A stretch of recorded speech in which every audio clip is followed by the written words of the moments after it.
বানাবো chicken cutlet. এর জন্য নিয়েছি চিকেন কিমা, তার মধ্যে দিয়ে দিলাম নুন প্রয়োজন মতো,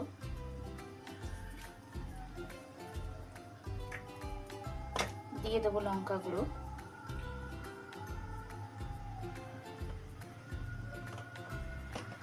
দিয়ে দেবো ধনে গুঁড়ো, আর দেবো ভাজা মশলা মানে জিরে আর শুকনো লঙ্কা গুঁড়ো করে রাখা,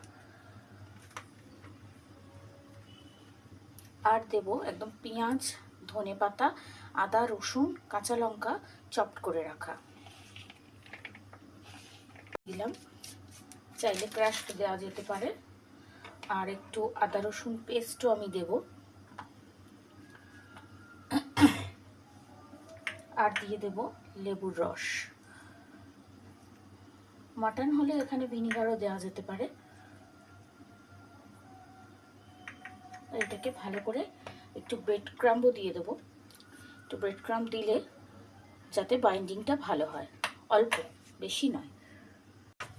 একদম মাখা চিকেনটা নিয়েছি, ডিম নুন দিয়ে ফ্যাটানো রয়েছে, নিয়েছি ময়দা যেটাতে নুন দেওয়া রয়েছে, always use seasoned flower and egg মানে নুন দেওয়া, আর নিয়েছি আমি নর্মাল ব্রেড ক্রাম্বও নেওয়া যায়, আমি নিয়েছি panko bread crumb.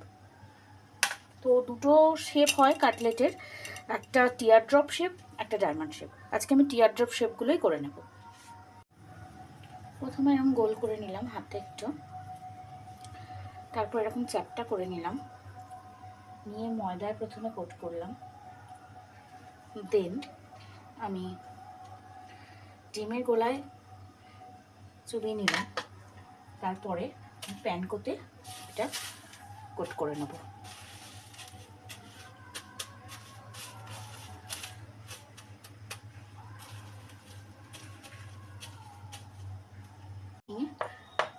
Tear drop শেপটা দিয়ে নেব।